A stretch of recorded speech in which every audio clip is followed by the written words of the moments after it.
Lugar, debo agradecer muy especialmente a la Asociación de Promotores Privados de la Construcción del Uruguay y a los miembros del Instituto Iberoamericano y de la Asociación Uruguaya de Derecho Procesal que han decidido acompañarnos en este homenaje.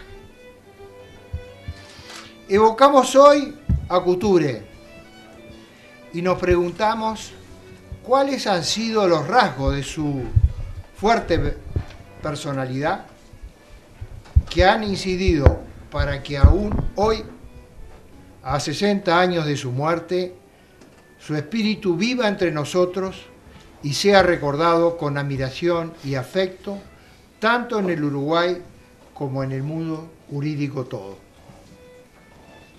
Couture fue sin duda un hombre superior, cuyo tránsito por la vida fue una permanente siembra de ideales y valores, un espíritu inquieto en búsqueda de lo esencial en la convivencia entre los hombres. Su mensaje ha sido universal e intemporal, y ello explica permanente reedición de sus obras. Ellas han sido y seguirán siendo fuente de inspiración para las nuevas generaciones, pues de ellas brota pasión por la libertad, por la justicia social, por el mejoramiento moral y material del hombre, por la cultura, por la belleza y por el ideal de un mundo en paz.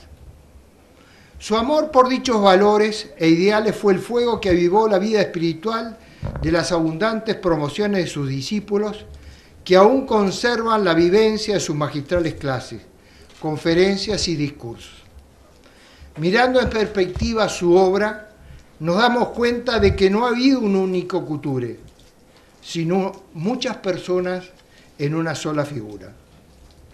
Los perfiles de su personalidad, como lo destacara Mesera, estaban realzados por la bondad de su corazón, la tolerancia de su espíritu y la amplia soberanía de su pensamiento. Todos quienes le conocieron en la intimidad de su vida, sabían de la generosidad de su alma, que siempre estaba por encima de la incomprensión o de la envidia, de la fortaleza de su amistad, que proporcionaba ayuda, consejo o el estímulo, de la delicadeza de sus sentimientos, revelada en mil pequeños detalles cotidianos, de la intensidad del amor a los suyos, que giraban dulcemente alrededor del polo magnético de su ágil y brillante figura. Hizo de la tolerancia una ley para su caminar por la vida, que le llevó a afirmar: la ley de la tolerancia significa, ante todo, comprender a nuestro semejante. La verdad no la tiene en su mano nadie. Es más, de nuestra mano se puede escurrir, como granos de arena, pedacitos de verdad que irán a parar a manos de nuestros adversarios. No es ningún mérito respetar las ideas que compartimos, sino que el mérito consiste en respetar las ideas que aborrecemos. El jurista acto seguido da paso al filósofo, y este nos dice: la plena libertad de nuestra conciencia solo la habremos de conquistar el día que lleguemos a sentir intenso amor por aquel que no piensa como nosotros. Couture se caracterizó por ser un pensador innovador, adelantado a su época, un auténtico hombre de vanguardia. Lo señaló Calamandrei en su discurso de inauguración del Congreso Internacional de Derecho Procesal, celebrado en Florencia en septiembre de 1950, cuando calificó como ensayo magistral el trabajo de Couture sobre las garantías constitucionales del proceso civil. Lo reiteró Félix Zamudio en 1970 y lo destacó nada menos que Mauro Capelletti en el Congreso Internacional de Derecho Procesal realizado en 1983 en Alemania. Confirma dicho juicio la circunstancia de que el Código Modelo para el Proceso Civil, elaborado por el Instituto Iberoamericano de Derecho Procesal, se transformó luego en el Código General del Proceso Uruguayo, vigente desde 1989, que recogieron ambos muchas de las soluciones que ya consagraba el proyecto de Código de Procedimiento Civil de Couture de 1945. Docente de excepción, que a la profundidad en el análisis conceptual unía dos virtudes: la claridad y la fluidez amena de su exposición, a la que deberíamos añadir la armonía de sus palabras, provenientes tal vez de sus profundos conocimientos de la música clásica. En confidencia sobre sí mismo, señalaba: he aspirado siempre a que mis libros sean, ante todo, pensamiento y estructura, que la diafanidad de la frase fuera el conducto necesario para que el lector llegara sin distracción hacia la idea que ha querido expresar. Ello en gran medida explica el recuerdo que aún conservan sus alumnos de sus clases y el homenaje que le rindiera la Facultad de Derecho con la placa que colocara en su tumba y que reza: tuvo fe en el derecho y supo enseñarlo con sublime emoción.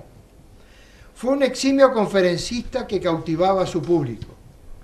En diversas circunstancias, cuando se requería que alguien representara a los abogados uruguayos, el nombre de Couture fluía espontáneamente. Así lo hizo en numerosas ocasiones, con discursos memorables, sobresaliendo entre ellos el que pronunciara dando la bienvenida a las delegaciones que concurrieron a la octava Conferencia Interamericana de Abogados que tuvo lugar en Montevideo en 1951.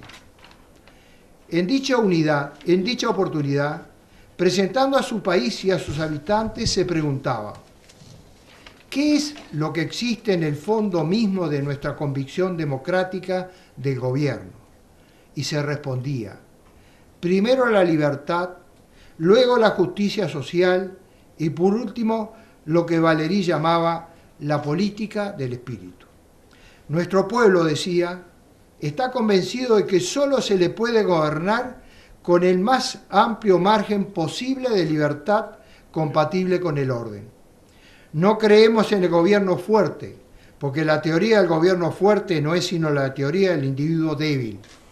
Gobierno fuerte e individuo fuerte son incompatibles.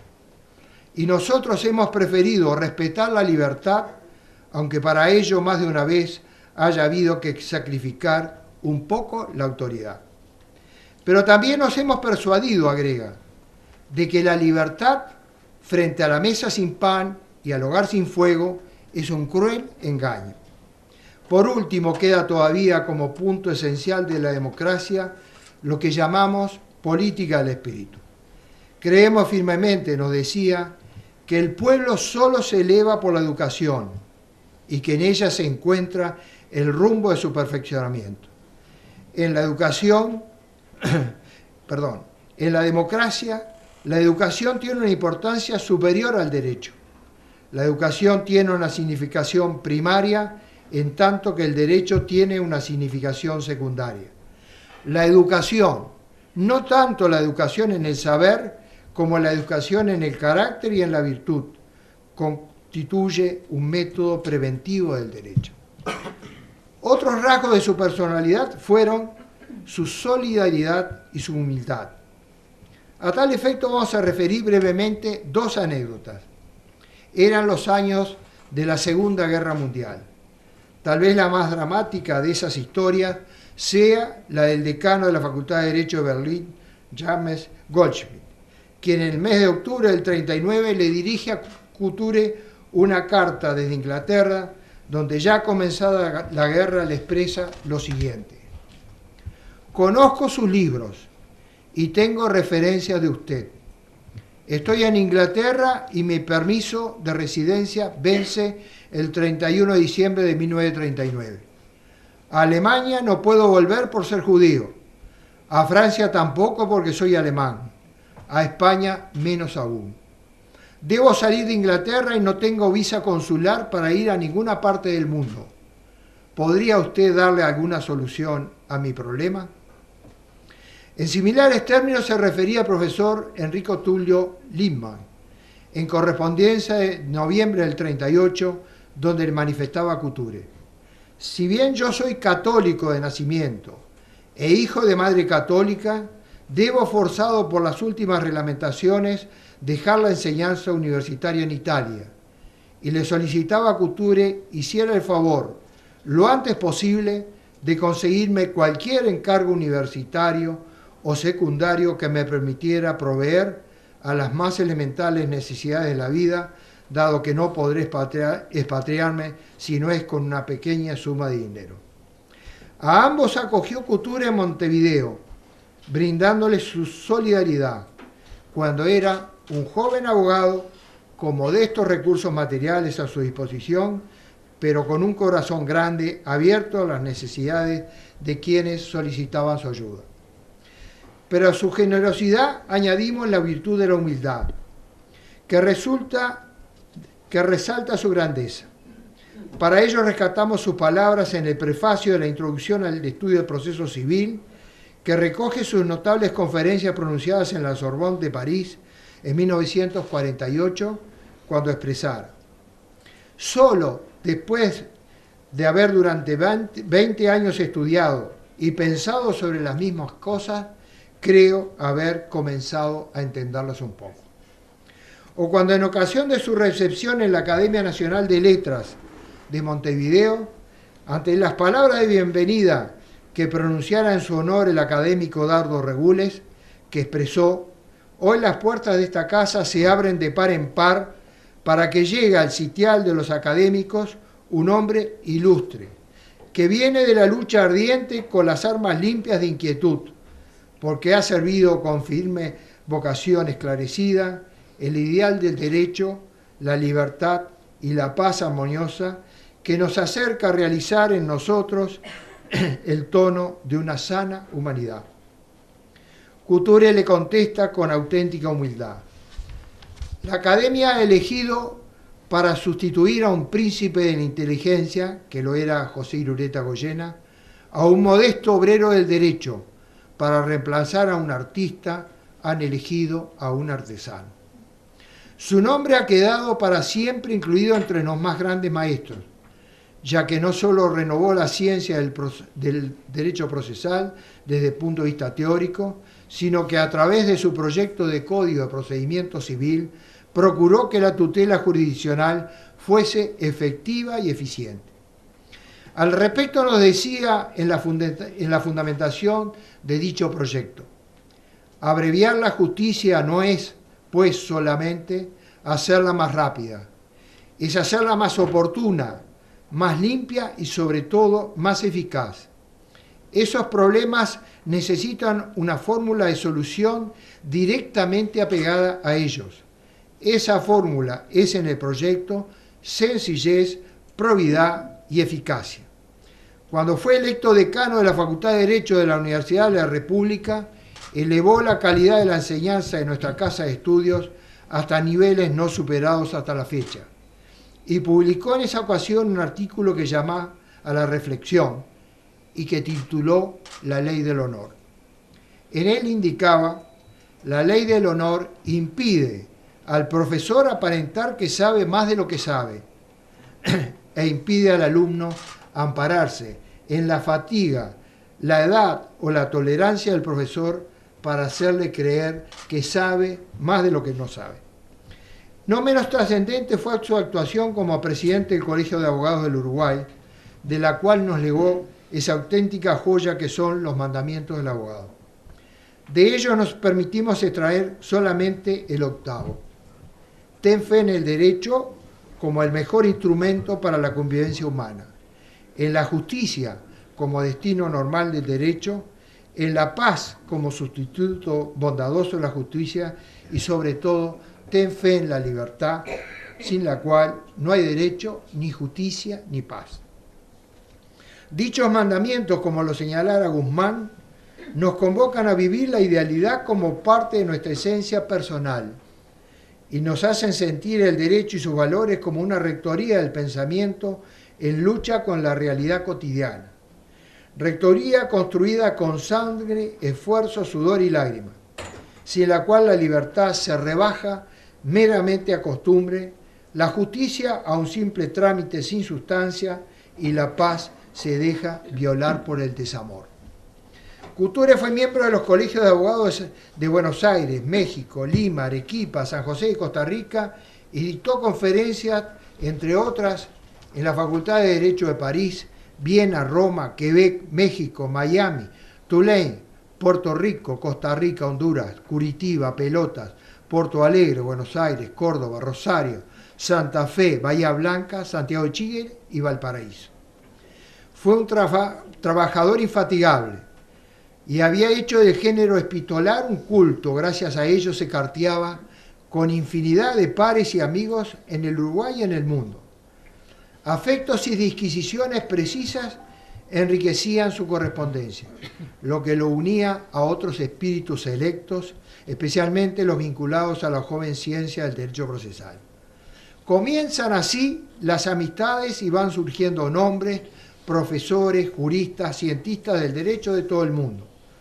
Para nombrar solo algunos y dejando a salvo las posibles omisiones, decimos que entre ellos estuvieron Carneluti, Calamandrei, Lindman, Kelsen, Capelletti, Henry Solius, René David, Maraxel, Niceto Alcalá Zamora y Castillo, Sentís Melendo, Alsina, Podetti, Sebastián Soler, Vélez Mariconde, Cosio, Eduardo B. Carlos, Amílcar Mercader, Eduardo García Maínez, Bruera, Díaz de Guijarro, Raymundín, Alfredo Orgaz, Alberto Espota, Alfredo Usait, Alcides de Mendoza Lima, Ari Florencio Guimaraes, Mozart Víctor Rosomano, Luis Loreto y tantos otros que transitaban caminos e ideales comunes. Tenía amor por su comarca y por su familia. En último término nos decía, nuestra vida se apoya en 1 metro cuadrado de tierra. En él está nuestra mesa de trabajo, con sus libros, sus papeles, bajo la luz de la lámpara, los retratos de nuestros padres y la presencia de nuestros hijos. A su lado está aquella a quien hemos elegido para recorrer juntos los caminos de la vida. En otras palabras, el respeto a lo pasado, la ilusión de lo futuro, la fe en lo presente.